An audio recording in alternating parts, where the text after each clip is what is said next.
la naïveté d'un enfant.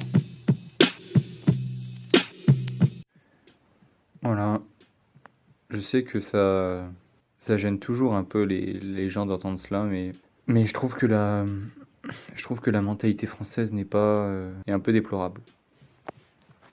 J'en fais partie, vu que je suis français, vu que je vis en France plutôt, on va dire. Parce qu'en vrai, on peut ne pas être français et si on a vécu suffisamment longtemps en France, acquérir cette mentalité. Mais en fait, moi, je suis quand même, je suis quelqu'un qui prend parti à la théorie des mentalités en fonction des régions du monde. Parce que même si on est tous humains, il y a quand même des caractéristiques acquises et du coup transmises par l'éducation, transmises par l'environnement dans lequel on grandit, qui font que tu as une mentalité qui est propre à la région dans laquelle tu vis, du monde.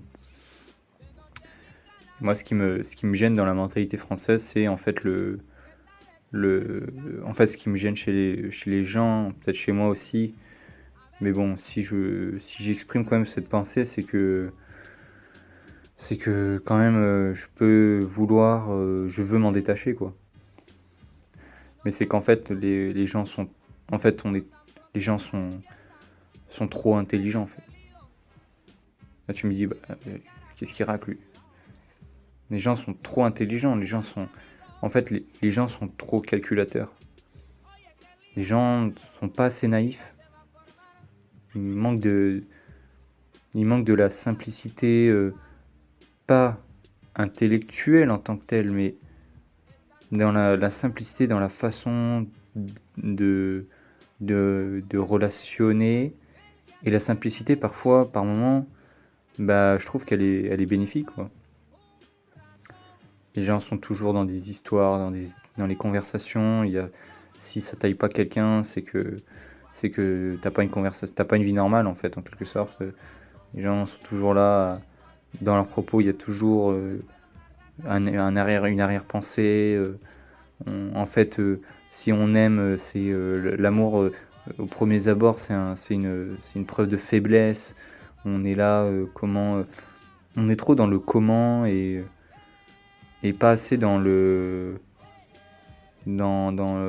fait ouais, d'être un peu plus naïf, quoi, en fait. Et moi, en fait, alors ça peut peut-être un peu choquer ce que je veux dire, mais et les gens qui vont dire oui, mais l'herbe elle est pas plus verte ailleurs. Bah, ça dépend en fait, parce que ok, alors faut-il partir plus loin pour revenir avec un esprit plus sain. J'avais fait un podcast là-dessus aussi, mais en fait le truc c'est que faut-il partir loin pour rester et du coup développer un esprit sain? Parce que du coup il y a la mentalité quand même est assez propre à un pays, tu vois. Et la changer, c'est peut-être de l'ordre du suicide, quoi. Mais en fait, dans le sens que je trouve que ailleurs, et notamment quand moi j'étais en Amazonie, même s'il y a des ignorants partout, même s'il y a des... Enfin, en fait, je trouve que les gens étaient beaucoup plus naïfs, peut-être.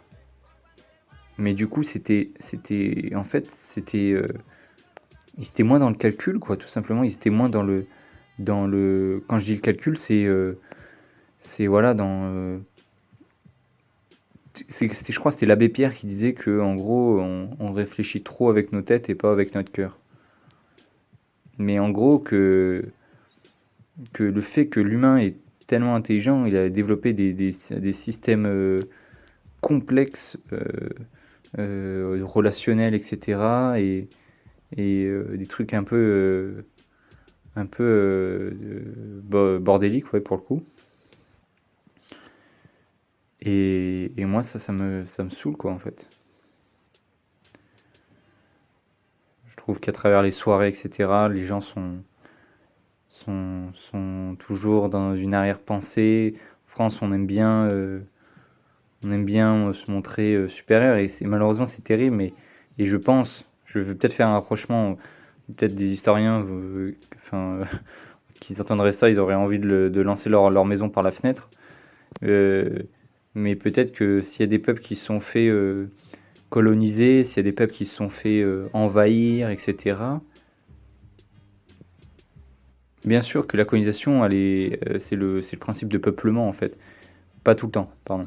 Mais que en gros, bah, si par exemple les Amérindiens, euh, ils ont couru à leur perte, peut-être parce que ils étaient trop naïfs vis-à-vis du fait que les Espagnols, quand ils ont débarqué, ça c'est pour le petit côté historique, parce que je m'intéresse énormément à l'histoire des conquistadors, etc. Quand ils ont débarqué, en fait, les Amérindiens les ont pris pour des demi-dieux.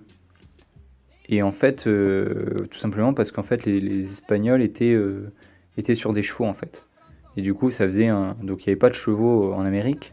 Et là, attention, il y a les mecs qui disent, mais attends, mais déjà, le terme, j'aime pas du tout. Les Indiens d'Amérique, ils n'avaient pas des chevaux, etc. Et c'est après, ils les ont très bien dressés, etc.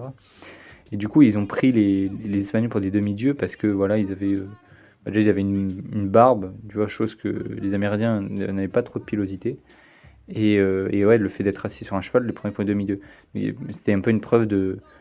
Pas une preuve de. Ouais, un peu une preuve de naïveté, clairement, parce que bon, c'était pas des demi-dieux, quoi. C'était plutôt des. C'est tout simplement des humains.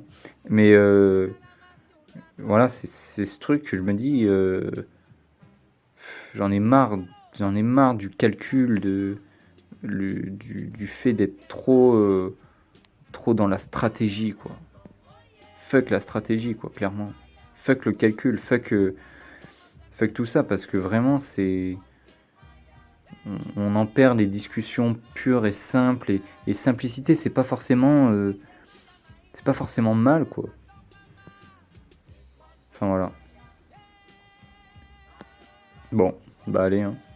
Bisous. Una libra de queso y me la come al ratón.